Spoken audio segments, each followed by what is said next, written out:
Bienvenidos al Liberty Fest España 2021. Quiero comenzar agradeciendo al director de UFM Madrid, al equipazo de SEFEL España, su director regional, mi colega Alberto Gómez, y a la Fundación Civismo por poner tanto esfuerzo en este evento, y a los ponentes de hoy y mañana por regalarnos su presencia hoy en este evento. Como siempre, en defensa de la libertad, pero especialmente también en apelación a la reflexión sobre lo que viene, ¿no? Sobre la libertad en tiempos de pandemia, que es un tema alrededor del que girarán todos los paneles de tanto hoy como de mañana. Pero no sin antes mencionar que tanto la jornada de hoy como la de mañana estarán dedicadas a conmemorar y honrar la memoria de Antonio Escotado, que nos dejó el pasado domingo a los 80 años. Como algunos en esta sala, yo tuve el privilegio de conocer a Antonio. Creo que Antonio Escotado es el ejemplo de una vida bien vivida. Cuando lo recordamos un alma libre, a quien le importaba la búsqueda de la verdad por encima de egos y con la mayor humildad intelectual. Porque, como nos demuestra su obra, para Antonio aprender significa disfrutar cambiando de idea. Antonio era una persona tremendamente apasionada en sus convicciones, que no admite estancamientos, porque a él lo que le gusta es conocer, y para él eso nunca tiene fin. Le recordamos como un outsider, un hombre que no tenía comparación. Lo que le ha ayudado en esta vida a mantener esa independencia es muchísimo amor y curiosidad intelectual. Antonio Escotado era un hombre, y como él decía, un estado soberano, porque de la piel para adentro mando yo. En estos tiempos tan extraordinarios, España necesita libertad y civismo. Para Escotado, lo cívico es era reducir lo obligatorio a mínimos, vedando el acceso a las magistraturas de quienes pretendían lo contrario. La libertad, para Escotado, la libertad que en sus etapas iniciales llama la insumisión, madura como sentimiento de goce ante ella misma. Bueno, él mismo solía decir que le gustaría ser recordado como una persona que trató de ser valiente y que, por serlo, aprendió a cómo estudiar. Y así le recordaremos. Sin más, os dejo a todos con el ponente del primer panel de la tarde, Daniel Lacalle, que nos hablará de la pandemia y la economía española. Gracias.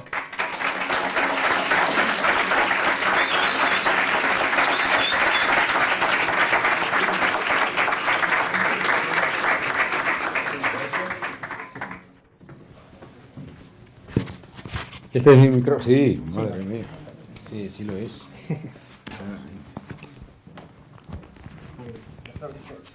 Muchísimas gracias.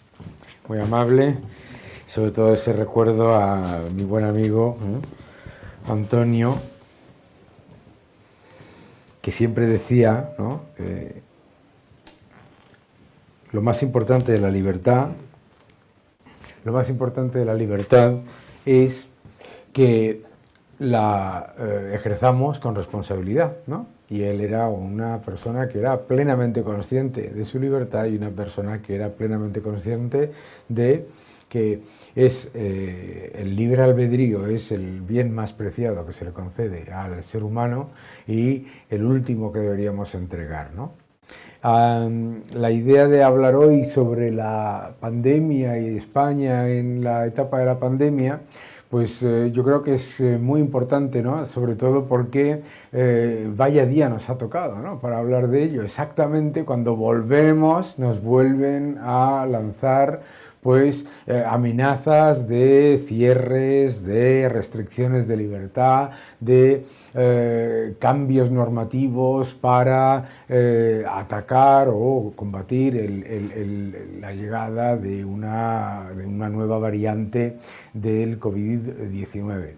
Y yo creo que tenemos que mirar hacia afuera y mirar hacia adentro y ver la evidencia de que se puede perfectamente combatir una pandemia sin restringir las libertades y mucho menos aprovechar la oportunidad de una pandemia para introducir toda una serie de otras cosas que no tienen nada que ver con la lucha contra un virus y que tienen mucho más que ver con aprovechar ese enorme espacio que se genera de incertidumbre y de miedo y de preocupación para colarnos un intervencionismo absolutamente inaceptable y completa y absolutamente destructivo, ¿no? España, en ese sentido, como en Argentina, probablemente sean los dos países en los que desde el gobierno se ha utilizado lo que es una crisis sanitaria para avanzar toda una serie de medidas. ¿Has oído el sonido? Esto ha sido el CNI. Toda una serie de medidas que tenían como objetivo nada que ver con la pandemia y todo que ver con introducir restricciones a la libertad. A nosotros nos preguntan en cualquier país del mundo, serio, si se ha introducido una ley de educación, una ley de vivienda, una ley de lo que llaman mordaza y de introducir todo tipo de restricciones, y dices, hombre, me parece que ustedes se han pasado un poco, ¿no? Se han pasado un poco. En el caso de España, además, yo creo que tenemos la evidencia de algo que todos los que defendemos la libertad, especialmente ante esa inquebrantable maquinaria de la propaganda que nos dice en la pandemia se ha demostrado que el liberalismo y no funciona y que lo que tiene que haber es un Estado potente y protector. Pues lo que nos ha demostrado precisamente la pandemia es el fracaso del estatismo, ¿no? Porque, pensadlo por un momento, todo lo bueno que ha ocurrido en la pandemia, que ha sido la salida de una crisis lo más rápidamente posible, con 5 vacunas aprobadas en muy poco tiempo. No hemos vivido, es la primera pandemia de la historia en la que no hemos vivido escasez de verdad, no eso que llaman escasez de ahora, que vas al supermercado y que no quedan chitos, ¿no? No. Me refiero a escasez de verdad, que es lo que ha habido en todas las pandemias, que es no hay pan, no hay leche, no hay queso, no hay alimentos, etcétera. No hemos visto hiperinflación. Estamos hablando ahora de la inflación, que es verdad, pero no hemos visto hiperinflación, o por lo menos, desde luego, no en nuestro país, en otros países sí. Y es importante entender esto, porque si lo pensáis, cuando un Estado tiene el monopolio y el control absoluto de algo como es la sanidad y fracasa en la gestión, la prevención, todo lo que tiene que ver con la utilización de los recursos para dar seguridad a la población, y primero niega la pandemia, después dice que las máscaras no sirven para nada, estamos aquí rodeados de máscaras como es lógico, además, estáis tomando medidas, etcétera, pero es que parece que nos olvidemos que al principio de la pandemia nos decían que eso de las máscaras, y cito, era de pijos, ¿de acuerdo? Es que ha sido tal el fracaso del estatismo en la pandemia que, fijaos qué combinación de arrogancia e ignorancia, ¿no? ¿Arrogancia en qué? Muchos de los países desarrollados dicen, cuando empieza la pandemia, dicen, bueno, nosotros gastamos muchísimo en sanidad, somos los que más gastamos en sanidad y por lo tanto nosotros no tenemos ningún riesgo, ¿no? Mientras tanto, en Corea del Sur, enfrente de China, bueno, enfrente depende de donde mires, enfrente de China, que está gastando muchísimo menos en sanidad que España o que cualquier país de la Unión Europea per cápita, y además siendo mucho más centrados en prevenir que en gastar para justificar una administración, estaban tomando medidas serias de prevención, de contención, de testeo y de control del avance de la pandemia, ¿no? Primero, arrogancia, ¿verdad? Gastamos mucho, por lo tanto aquí no va a pasar nada. Y la eurozona fue un caso muy claro de eso, ¿no?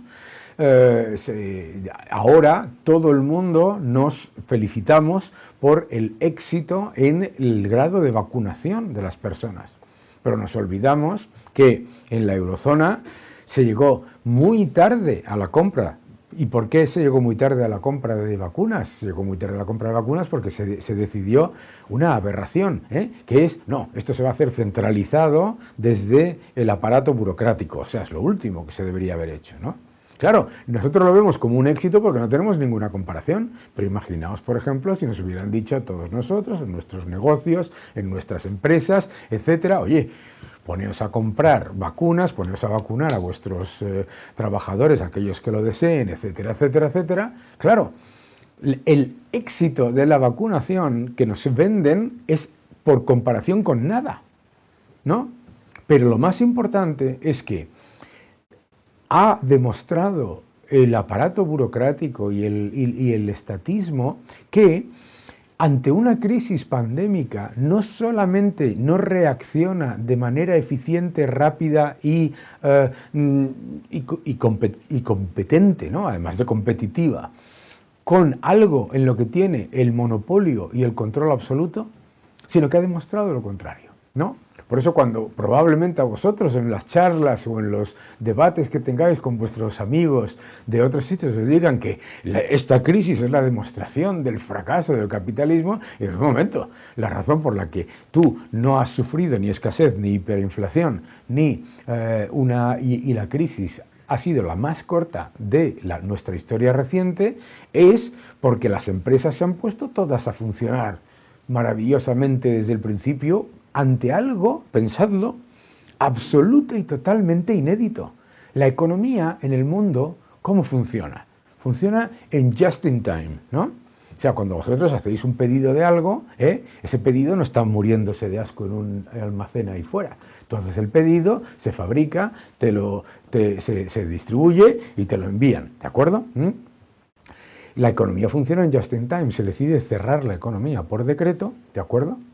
Se están varios meses en muchos países, en los países más industrializados además, con enormes restricciones y luego se reabre. Y en ese periodo no ha habido, fijaos, en una economía en just in time, no ha habido una debacle absoluta. Y de hecho, lo que ahora mismo se está hablando, como os decía antes, de ruptura de las cadenas de suministro, etcétera, no sé qué, ¿cómo que ruptura de la cadena de suministro? Que tienes que pagar más por los fletes, pero no hay un problema grave, ¿no? Las empresas han funcionado maravillosamente. O sea, fijaos que en España, ¿no? La agricultura ha respondido de manera admirable, la ganadería, el transporte, etcétera, etcétera. Y lo que ha fallado estrepitosamente en algo en lo que ejerce el monopolio ha sido el gobierno, ha sido el Estado. Por lo tanto, menos mal que tenemos capitalismo. Menos mal que tenemos capitalismo, menos mal que tenemos empresas innovadoras, potentes y que encuentran soluciones a un problema tan absolutamente devastador como ese, y menos mal que los mismos que han ejercido ese mal ejemplo en cuanto a gestión de la crisis pandémica no estaban a cargo de la economía. Porque imaginaos, si los mismos que niegan la pandemia, los mismos que te dicen que las mascarillas son de pijos y los mismos que te dicen que no pasa nada porque gastamos mucho, estuviesen a cargo también de la economía.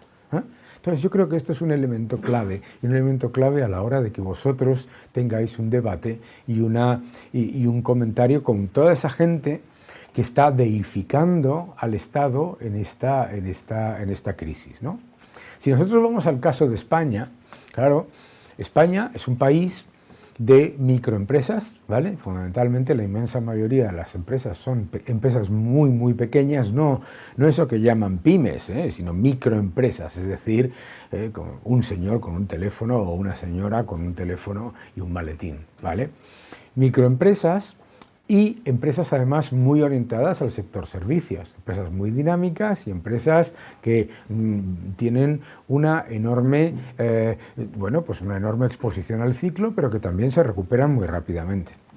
¿Y qué es lo que hemos visto en esta crisis? Pues lo que hemos visto ha sido el destrozo más grande del Producto Interior Bruto visto desde la Segunda Guerra Mundial. Desde la Segunda Guerra Mundial, no, desde la Guerra Civil, porque la Segunda Guerra Mundial en España no se vivió.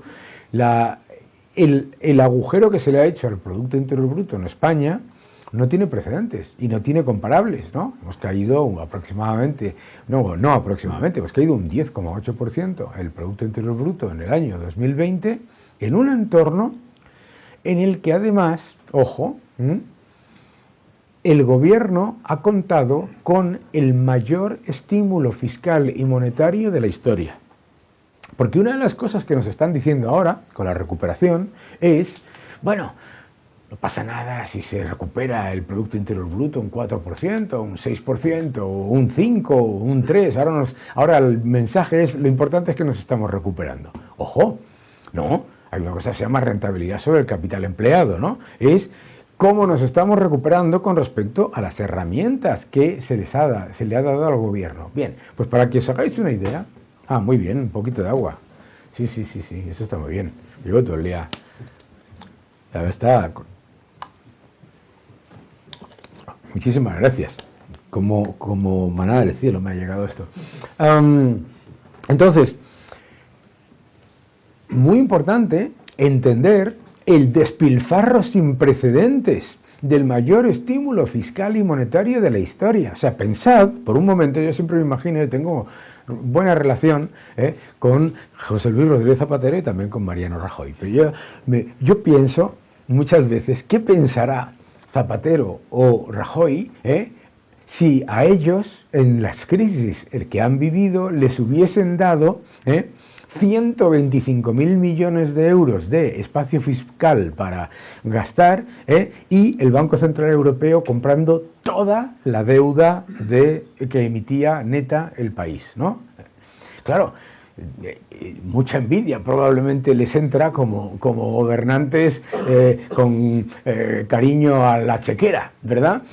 Pero es que es muy importante entender esto. ¿Por qué? Porque claro, cuando nos hablan de recuperación, nos hablan del Producto Interior Bruto, pero no nos están hablando de la cantidad de dinero y la cantidad de recursos que se han utilizado para hacer esa recuperación. No es lo mismo recuperarte, sí, con un aumento del déficit, como es el caso de algunos países de nuestro entorno, a lo mejor pues de 1 punto o de 2 puntos, que con 10 puntos de déficit fiscal, más un enorme déficit comercial, más la enorme expansión monetaria.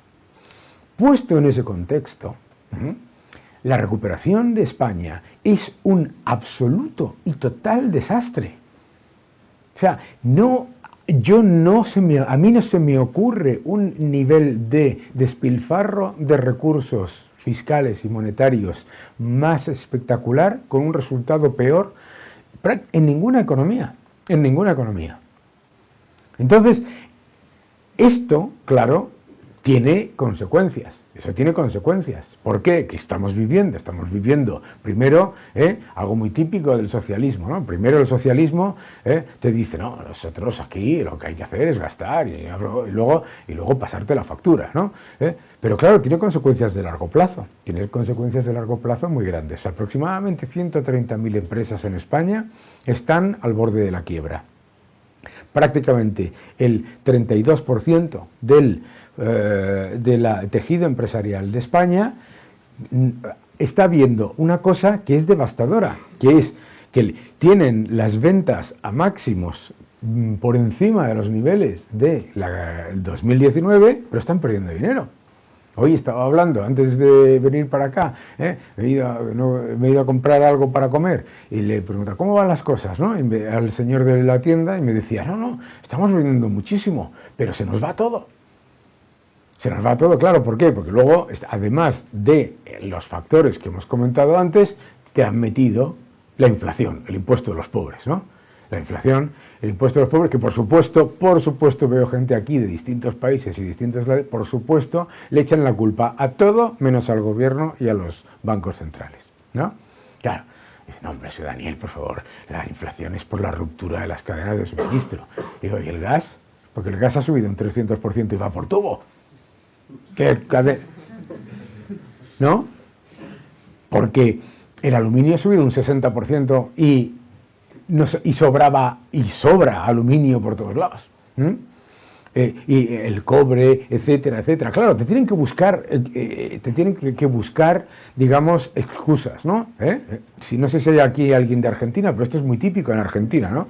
El gobierno y el Banco Central se lían a imprimir dinero, ¿de acuerdo? Y cuando sube la inflación te dice, bueno, eso es culpa de las tiendas que suben los precios, o es culpa, claro, ¿no? Es culpa de los empresarios que son muy malos y quieren ganar mucho dinero, ¿no?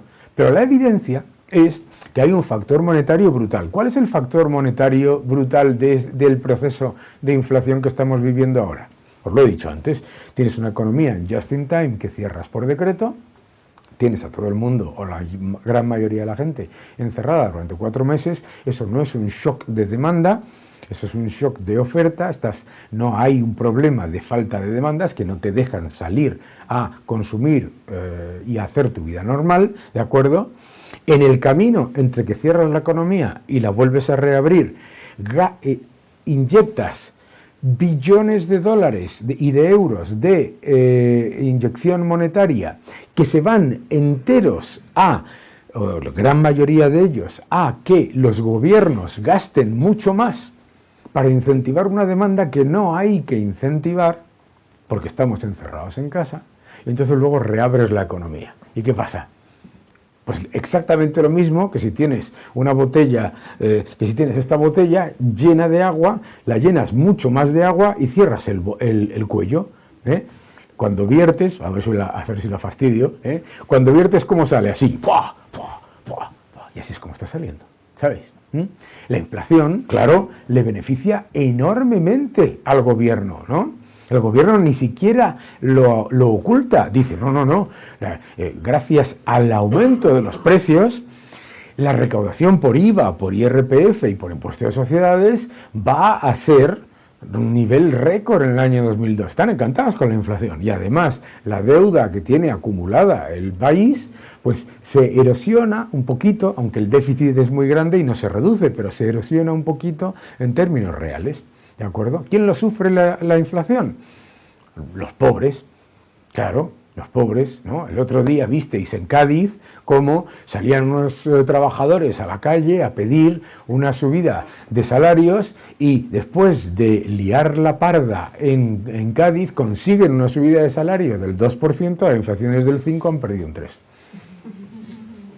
Claro. Entonces, ese concepto completamente falso de que con la inflación hay más demanda y como hay más demanda hay más empleo y como hay más empleo demandas más salario y te dan más salario, es falso. Cualquiera de los que tenemos, vosotros que sois todos muy jóvenes, tú no. Claro, todos claro, vosotros no habéis vivido la estanflación, yo sí. Yo he vivido la estanflación aquí cuando yo empecé a trabajar, ¿no? Mi primera hipoteca me la dieron al 13%. ¿Por qué me dieron mi primera hipoteca al 13%? Porque la inflación era al 14%, ¿sabes? Claro. Entonces, estamos viviendo un momento en el que resulta que estamos viviendo la recuperación en la que nos dicen que faltan trabajadores en muchos sectores, y no es mentira, ¿de acuerdo?, mientras tenemos el paro más alto de la eurozona y además tenemos 500.000 de personas todavía en puestos de trabajo que no están trabajando, en lo que se llaman ERTES y autónomos en cese de actividad, es decir, personas que están afiliadas pero que no están trabajando, ¿de acuerdo? O sea, esto es muy curioso. Nos están diciendo que esto es una recuperación muy robusta y que está subiendo todo, y sin embargo vas a los indicadores adelantados del Ministerio de Economía y te encuentras cosas tan sorprendentes como que la matriculación de vehículos, los servicios de la construcción, los márgenes empresariales, etcétera, etcétera, etcétera, están empeorando dramáticamente. ¿De acuerdo? Claro, eso es puede que no se dé un escenario de estanflación, pero es la combinación de ingredientes que te lleva a un escenario de estanflación. Y eso es muy peligroso. ¿Y por qué es peligroso un escenario de estanflación? Porque los bancos centrales y los gobiernos más o menos, si hay inflación, saben más o menos qué hacer, otra cosa es que lo hagan, y si hay desinflación o deflación, a mí no me gusta el concepto de deflación, porque yo no sé si alguno de vosotros ha salido alguna vez del supermercado diciendo no lo puedo tolerar más, ha bajado la carne. ¿Vale? Entonces yo ese concepto de el riesgo de deflación nunca lo he entendido, ¿no? Pero bueno, fuera de eso, se sabe más o menos qué hacer con la inflación y con la deflación, pero no con la estanflación. ¿Por qué? Porque claro, un gobierno que piensa que todos los problemas son de demanda, siempre va a intentar estimular la demanda vía gasto y vía deuda en un entorno en el que no se necesita y no funciona el incentivar la demanda vía gasto y vía deuda. Y además, la subida de los precios erosiona los salarios reales de los ciudadanos, de los trabajadores y los márgenes empresariales de las empresas más débiles, sobre todo. Claro, las empresas grandes más o menos se manejan, tampoco vayáis a creer, que miran los piñazos de algunas de ellas.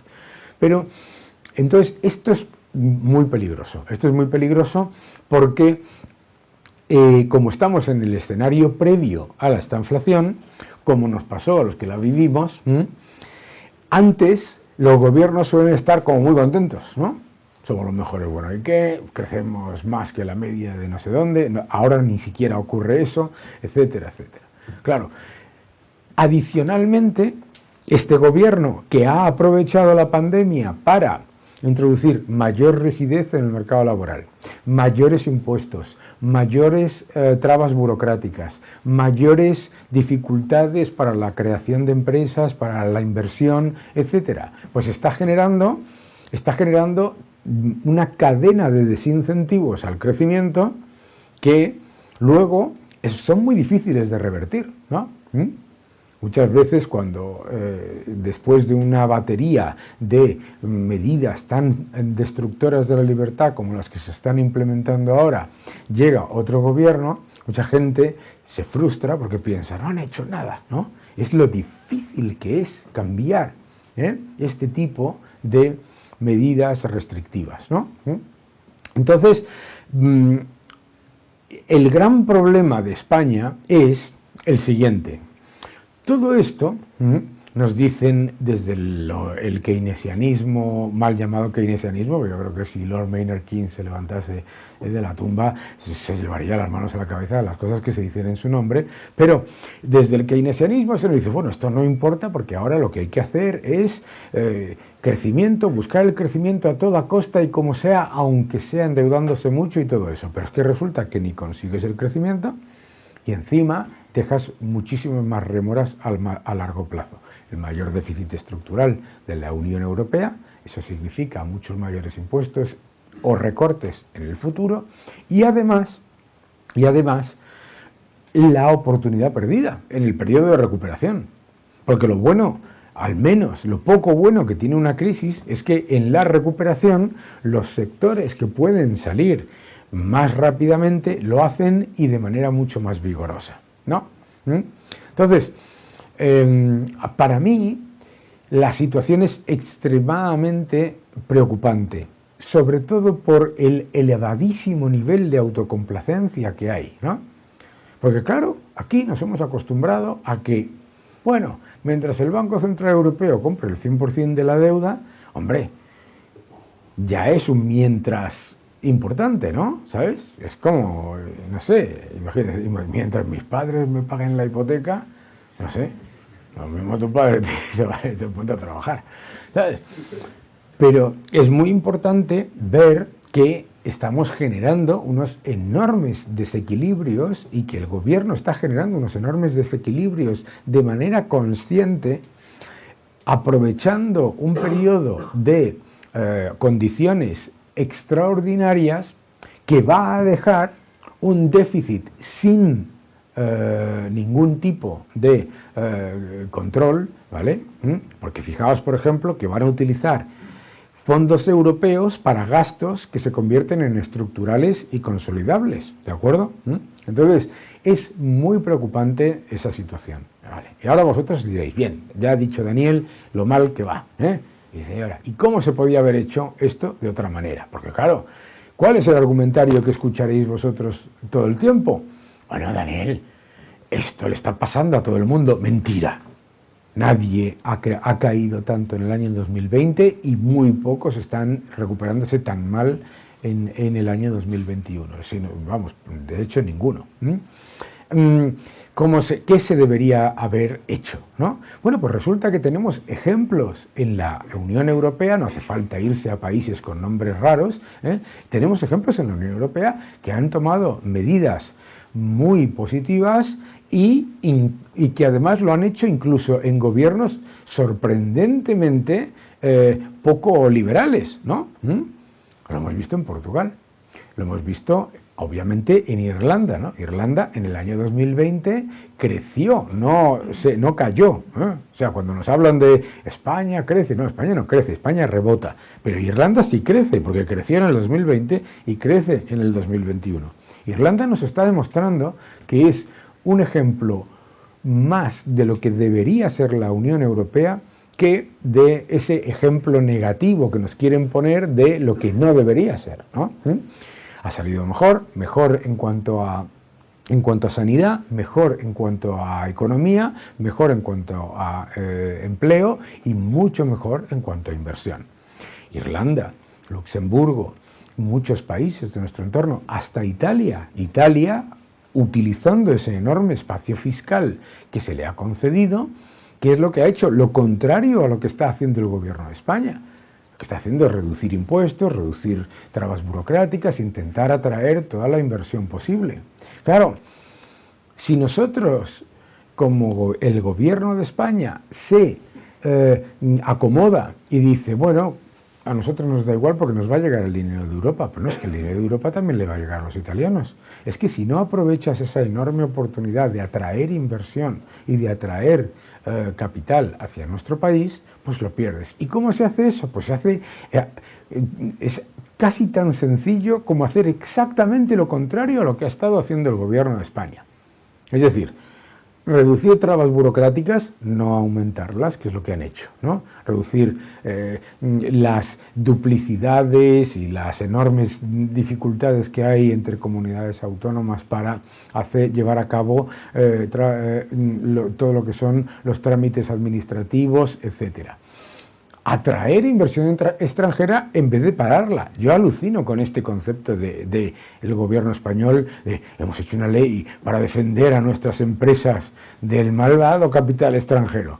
Pero qué chorrada es esta, ¿sabes? ¿Qué chorrada es esta? O sea, toda la deuda de esas empresas la tienen en fondos extranjeros, etcétera, y además muy bien, ¿no? No existe el concepto este de empresa española o expresa de un país, ¿no? ¿Y por qué hacen eso? Claro, ellos no son tontos, ¿eh? Fijaos que han hecho esa ley a la vez que le daban la aprobación a una OPA por una compañía de gas que les parecía bien, ¿eh? ¿Por qué lo hacen? No porque vayan a proteger nada, sino para que todo el mundo que quiera invertir en este país en cantidades importantes, en empresas importantes, pase por el despacho de la ministra. Ah, amigo, tiene distintas connotaciones, ¿no? Entonces, ¿qué es lo que habría que haber hecho? Habría que haber reducido, claro, el impacto de la inflación. Tú no puedes mantener los impuestos de época de 0% de inflación en época de 5% de inflación. O sea, los agricultores, los transportistas, toda esta gente que está protestando está siendo ahogada a inflación e impuestos, ¿no?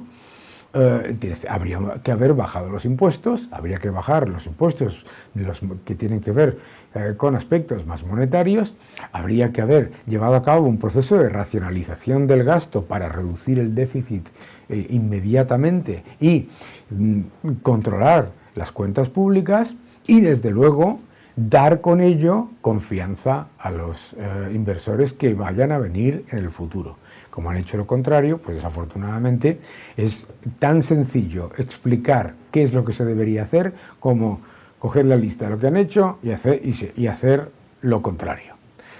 Muchísimas gracias y ahora preguntad lo que queráis o comentad lo que queráis, ¿eh? Muchísimas gracias. Yo quería hacerlo lo más corto posible.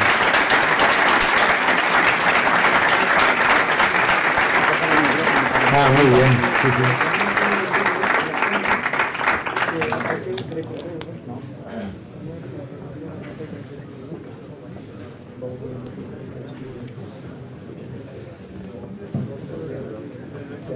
Puedes pasarlo tú. A ver, prueba. Sí. Hola, La Calle. Muchas gracias por este evento. Yo creo que es una auténtica oportunidad. Ah, vale, muchas gracias. Has hablado de los perjuicios que tiene la inflación y has asumido que la deflación no tiene perjuicios. Pero según tengo entendido, la expectativa de que los precios vayan a bajar desincentivaría el consumo. Sí. Entonces, quizás este no sea el público adecuado para meterse en temas muy No, académicos. está bien, claro. Pero yo creo ¿Cuáles que son los aspectos negativos de la deflación, verdad? Eso es. A nosotros nos dicen lo siguiente, ¿no? Que, claro, si bajan los precios, ¿verdad? La gente, esperando que los precios continúen bajando, va a dejar de consumir. ¿Qué tontería es esta? Con todos mis respetos. ¿Qué tontería es esta? O sea, tú esperas... después del Black Friday, hoy es el Black Friday, ¿no? Después del Black Friday, ¿te crees que la gente no va a comprar el Cyber Monday y el otro? ¿No? No tiene ningún sentido, ¿no? ¿Sabes? O sea, la idea de que tú vas a reducir tus decisiones de consumo a medio plazo basado en que piensas que los precios van a bajar, demuestra no tener ni idea de la acción humana, ¿no? Lo que sea, el ser humano compra las cosas no cuando están el precio bajo o cuando le dicen que el precio está bajo, sino cuando considera que se lo puede permitir y que lo necesita, ¿de acuerdo? Percibo que estás haciendo un análisis binario y entre la cero predisposición a hacer una compra y la absoluta predisposición hay un infinito espectro de grises. Claro. Entonces, si de repente se tiene la expectativa de que la deflación vaya a ser del 100%, mi predisposición a evitar el consumo y a atesorar dinero va a aumentar. Sí. Entonces, yo soy jodidamente libertario. No estoy aquí. El público aquí está sesgado. Necesitamos comunistas. Esto no tiene. No, pero piénsalo un momento. No soy yo el que viene a criticar, pero estoy tratando de hacer esto es abogado del diablo. No, haces muy bien, no pasa nada. Además que tampoco pasaría nada porque pensases eso, ¿eh? ¿Vale? Lo que yo te voy a dar es mi opinión, ¿vale? Si me dais un segundito, como ha dicho lo de jodidamente libertario, se ha venido arriba a la sala, ¿eh? Si llego a saber que con un par de palabras más sonantes sube la alegría, bueno, las digo. A ver, mira, la idea de que, primero, la deflación del 100% es imposible. Eso es lo más importante entender, porque ahí se entra en una falacia cuando nos dicen eso, si eso es imposible. Sin embargo, la inflación del 100% es perfectamente posible. Ojo, esa es la diferencia, la gran diferencia. Por lo tanto, luego, la deflación en general es un incentivo a invertir más en eficiencia, invertir más en tecnología, invertir más en ser competitivo. Es decir, cuando... ¿Perdón? No, fíjate, por ejemplo, y el ejemplo más evidente, por ejemplo, lo podéis entender en el sector de las renovables, ¿no? ¿Vale? El sector de las renovables, cuando tiene unas enormes subvenciones y ve una inflación de precios estupenda, en la que todo el mundo lo único que tiene que hacer es coger el teléfono, pedir un panel, te llega y le enchufas el precio al consumidor, ¿de acuerdo?, no tiene ningún incentivo a mejorar ni en tecnología ni nada, y de hecho nos hemos vivido 10 años, que es un montón de tiempo en tecnología, en la que la tecnología de los paneles solares y la tecnología de los rotores eólicos no ha mejorado. ¿Por qué? Porque la inflación es como una subvención a la ineficiencia, ¿sabes? ¿Quiénes son los que piden inflación y los que están contentos con la inflación? Los sectores rentistas, porque tú tienes renta de posición, ¿no? Y como tú me tienes que comprar a mí porque yo tengo renta de posición, yo te voy a subir el precio, entonces pues estoy bien, y además puedo gastar en contratar amigos del presidente del gobierno. Está muy bien esto de la inflación, ¿no? Los ciudadanos de Argentina lo saben perfectamente. Hay todo un engranaje de mal llamados empresarios, que no son empresarios, ¿vale? Que son cronistas, ¿vale? Que están encantados con la inflación del 50%. Porque yo lo cobro, te lo pasan a ti, ¿vale? Claro, pero hay un artículo que os recomiendo que leáis, muy bueno, de George Carlin, que habla sobre una deflación moderada, ¿no? ¿Por qué es buena una deflación moderada? Y la evidencia de que es buena una deflación moderada la hemos vivido en la eurozona. O sea, el poder adquisitivo de los trabajadores, el poder adquisitivo de los pensionistas, el poder adquisitivo de las pequeñas y medianas empresas, etcétera, se ha mantenido en una crisis brutal que ha durado mucho tiempo gracias a que no subían los precios de manera brutal. Entonces, la desinflación, la prueba de que la desinflación no es mala es la tecnología. Tú tienes un sector tecnológico en el que todos los años este micrófono, ¿sabes? Este micrófono antes tú te lo comprabas y te costaba un dineral. Ahora vas ahí a Amazon y te sale, pues creo que son 10 euros, una cosa así, baratísimos, ¿no? ¿Sabes? Claro, ¿y qué es lo que hace que el sector de la tecnología sea más competitivo y más innovador, cree mucho más empleo y sea muchísimo más eficiente? El hecho de que saben que van a lanzar un producto, que es verdad, que sale a lo mejor con un precio alto, pero que ese precio baja brutalmente en muy poco tiempo. ¿No? Intentar compraros ahora un iPhone 4. Claro, cuando yo me compré el iPhone 4, fíjate el precio al que salía. Compras ahora un iPhone 4, si no te lo regalan es de puro milagro. Lo que te quiero decir es que es muy cómodo para ciertos sectores decir: oye, necesitamos inflación. Claro, ¿qué es lo que te dicen? No, es que yo no estoy a favor de la inflación, yo estoy a favor de la inflación moderada. ¿Y quién ha puesto la cifra de moderada? ¿Qué es moderada, no? No, una inflación del 2% anual. O sea, una bajada de los salarios del 2% anual para ti es lo moderado. Lo moderado es que los precios suban un 100% en una década, ¿no? ¿Sabes? Claro, lo que quiero decir es que no existe... o sea, se nos ha vendido la idea, fundamentalmente por parte del estatismo, de que la inflación moderada es buena, pero la razón por la que nos lo venden no es porque sea buena para ti, sino porque es un quid pro quo en el que tú dices: vale, yo acepto que tú me robas todos los años un 2% del bolsillo, ¿a cambio de qué? De que va a haber mucho más crédito, va a haber acceso a mucha más deuda, va a haber mucho más crecimiento del que habría a lo mejor en otras condiciones. Pero claro, luego se te va al 6% y empieza el problema, ¿no? Entonces, bueno, podemos pasarnos horas sobre este tema, pero yo creo que una de las cosas que son importantes desde el punto de vista de la gente que defiende la libertad es recordarle a los ciudadanos que ellos mismos en sus acciones demuestran que la deflación no es mala. Y el único que te dice que la deflación es mala es aquel que se beneficia de la inflación, que es el gobierno y los sectores ultraendeudados. La verdad es que es un tema muy interesante, pero tratemos de que las preguntas sean lo más breve posible.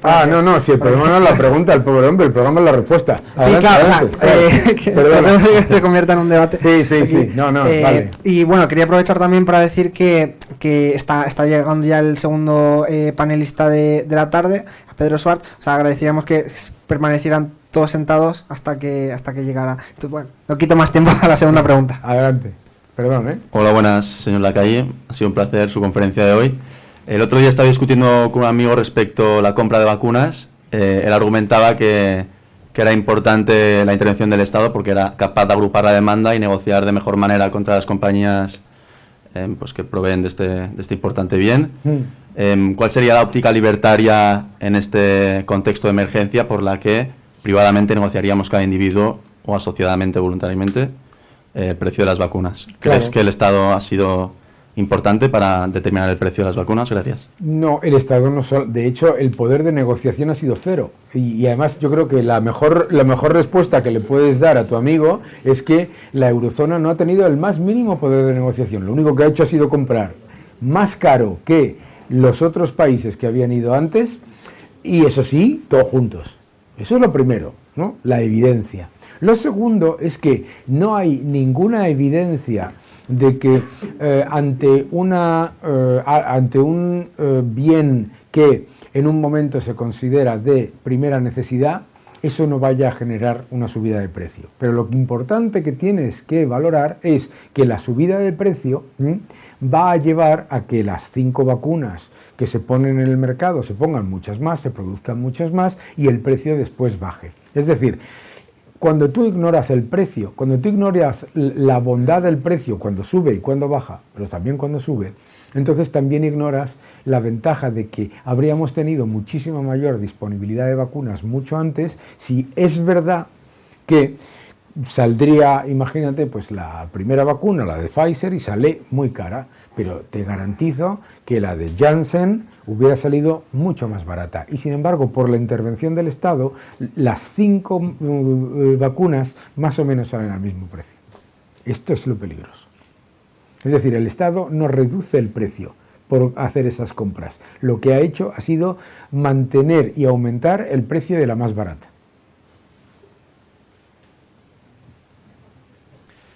Buenas, Daniel. Aquí al fondo. Ah, allí en los asientos baratos. O de los últimos. Me gustaría saber, ya que creo que tiene un contacto más directo con políticos y con el gobierno, si la respuesta del gobierno de España ha sido por ignorancia económica de cómo se debe gestionar una crisis provocada por una pandemia imprevista, o por manifiesta acción estatista, comunista, socialista. Es decir, si realmente ha sido simplemente ignorancia, ha ido a la ola que marcaba Europa, o que realmente han aprovechado esto y la ministra de Hacienda ha ampliado su campo. Para mí incuestionablemente lo segundo. O sea, para mí incuestionablemente ha sido una respuesta hecha desde la ideología que imbuye al gobierno. ¿Por qué? Porque primero, porque tenía otros ejemplos de otros que lo estaban haciendo de otra manera. Segundo, porque en el gobierno, cuando tú tienes la ideología socialista o comunista y viene alguien y te dice lo que le acabo de decir yo a tu compañero, él te da una urticaria. Claro, tú dices, no, yo no me puedo fiar de que las empresas lo vayan a hacer, vayan a competir más y vayan, a pesar de que, por ejemplo, tenéis la evidencia en las mascarillas, ¿no? ¿Sabes? A pesar de que tienes la evidencia de que la competencia y la mejora de la disponibilidad genera mejores precios y más rápido para los ciudadanos, le tienes tal odio a la competencia y a las empresas que no lo aceptas, ¿no? Y eso imbuye muchas de sus decisiones, ¿sabes? Por ejemplo, en los casos de muchas de las cosas que hacen, está directamente, digamos, informado por esa visión antiempresarial que tienen, ¿no?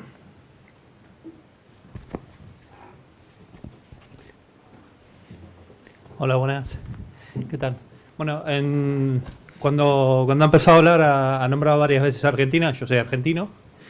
Ahora, últimamente hubo elecciones en Argentina para el Congreso de Diputados y hay un avance importante ahora del Partido Libertario, conformado por Javier Milei y José Luis Esper. Así que digamos que ahí se han puesto a hacer cosas en Argentina. Claro. Acá en España, ¿qué opciones hay? O sea, ¿qué opción libertaria tenemos en España? Bueno, yo creo que hay una diferencia, ¿vale? Yo creo que hay una diferencia importante en Argentina, y es que la respuesta de Javier, para mí un hermano más que un amigo, y de José Luis, también buen amigo, hay una gran diferencia, y es que tú tenías un arco parlamentario completo, ¿vale?, en el que no había ningún tipo de falta, o sea, había una unanimidad absoluta en cuanto a la locura de la política monetaria y la locura de la política fiscal. Entonces, claro, tiene que salir una respuesta que devuelva la cordura, ¿de acuerdo?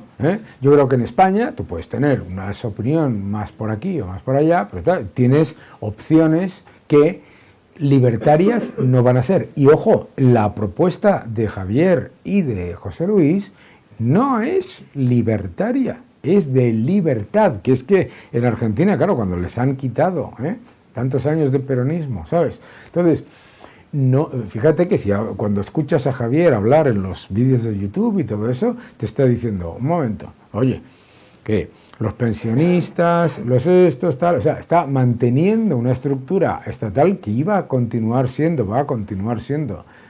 fuerte, y que su proyecto no es un proyecto de 1 año o de 2 años, es un proyecto de muchos años. Y eso es como hay que plantearlo, en mi opinión. ¿Sabes? Tú no puedes decirle a la gente, buenos días, tal, oiga, claro, aquí sois todos muy jóvenes, ninguno, pero, y decir, señores, a partir de mañana todas las pensiones son de capitalización. Claro, a la señora que me acaba de saludar antes de coger el Uber, le da el ataque al corazón y tenemos un problema. ¿Entiendes? A mí me parece que José Luis y Javier lo han hecho maravillosamente, y la razón por la que han conseguido ese apoyo ha sido el que te acabo de decir, que en vez de vender una especie de asalto brutal en el que de repente vas a convertir la utopía, le estás diciendo a la gente, no, mire, aquí hay 2 problemas.